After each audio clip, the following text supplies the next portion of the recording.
प्रसंग जैनियों का है, आज चिंतनीय विषय है जैनियों का, इसलिए मैं थोड़ा सा प्रसंग ले रहा हूँ, क्योंकि ये बात सामने आने लगी है। महाराज जैनी मुट्ठी भर रह गए, मुट्ठी भर तो अभी मुट्ठी भर ही है, फिर उंगलियों पे गिनोगे, और वो भी गिनने के लिए कौन दोषी है? कौन दोषी है? मां तुम्हारा स्वार्थ दोषी है।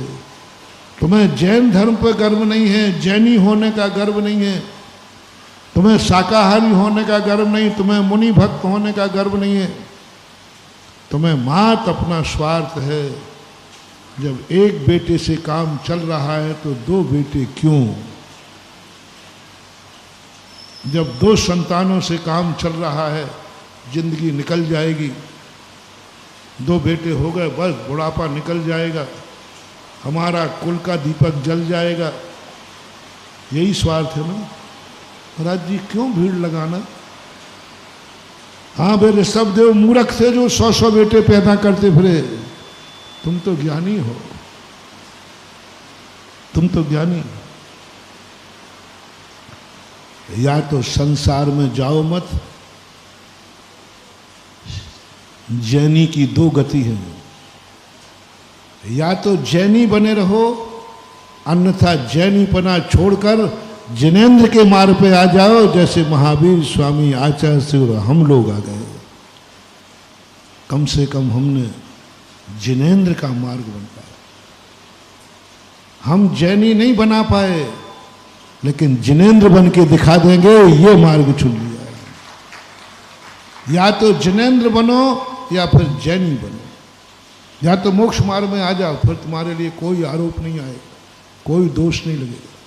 लेकिन तुम जैनी हो, ग्रस्त हो, संसार कर रहे हो, पाप कर रहे हो, और उस पाप के फल में धर्म का फल लग रहा है। कितना सस्ता है पुण्य के फल पर पुण्य का फल लगना, पुण्य की जमीन में पुण्य की फसल आना, ये कोई आश्चर्य नहीं है।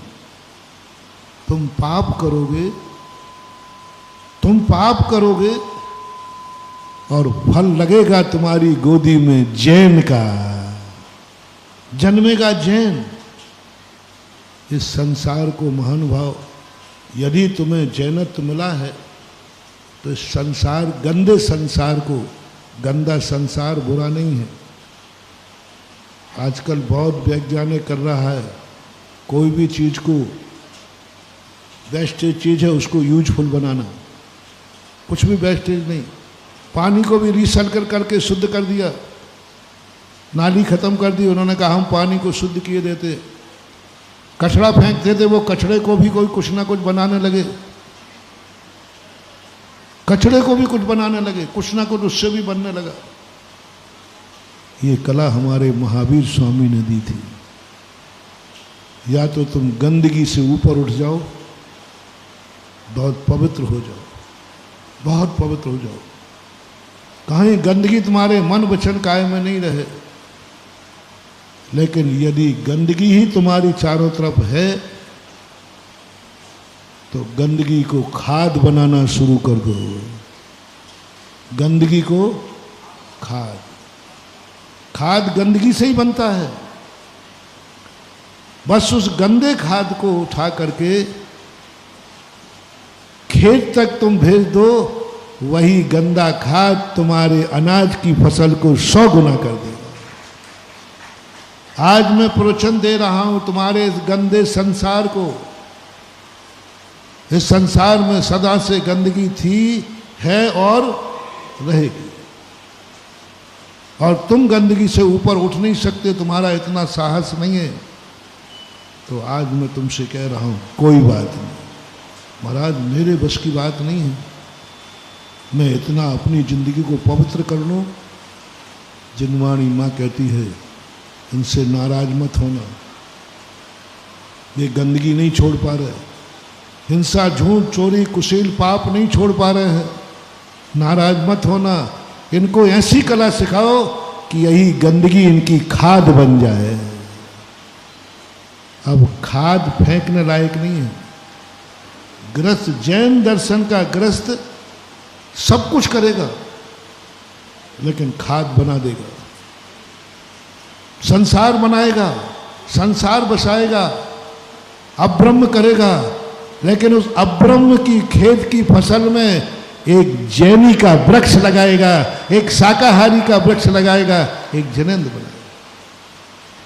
क्या तुम्हारे मन में कभी ये भाव आया कि मैं बेटे को जन्म नहीं दे रहा हूं, मैं एक जैनी को जन्म दे रहा हूं? तुमने यदि परिवार नियोजन कराया है तो तुम बराबर पापी कोई नहीं। एक मांसाहारी, एक शराबी जुआड़ी ने कराया, एक मिथ्या दृष्टि ने परिवार नियोजन कराया और एक सम्यक दृष्टि जैन ने कराया। सबसे बड़ा पापी जैनी है, सबसे बड़ा पापी जैनी। उसने किसको रोका है? मोटिवेशन। एक मांसाहारी ने परिवार नियोजन करा लिया तो उसने किसको रोक दिया? मांसाहारी को, शराबी को, मिथ्या दृष्टि को। और एक जैनी ने करा लिया, किसको रोक दिया? जैनी को, एक जिनेंद्र भक्त को, एक गुरु भक्त को।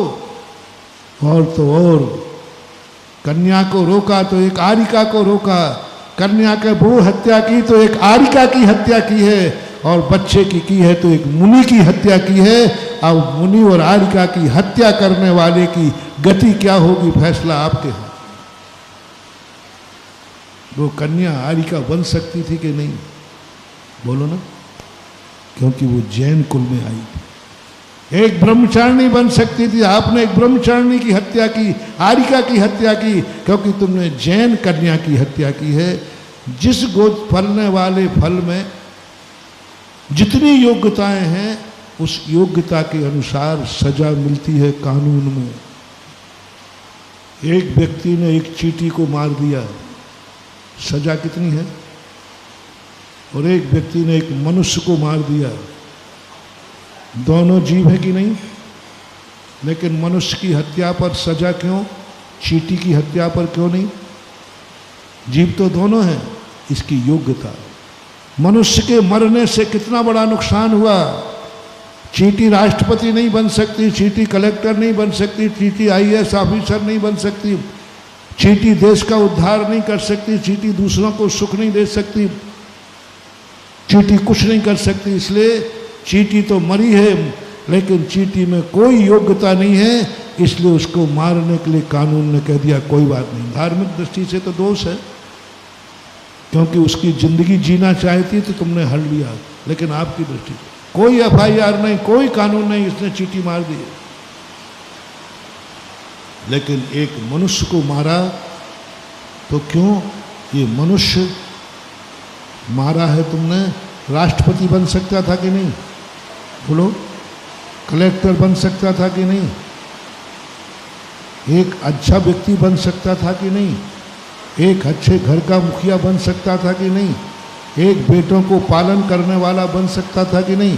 तुमने एक मनुष्य की हत्या करके इतनी सारी योग्यताओं की हत्या की है, इसलिए तुम्हारे लिए 302 धारा के अंतर्गत आजीवन कारावास। हत्या का कोई दोष नहीं है, हत्या कोई अपराध नहीं है, बस हत्या तुमने किसकी की है, बहस उस पर है।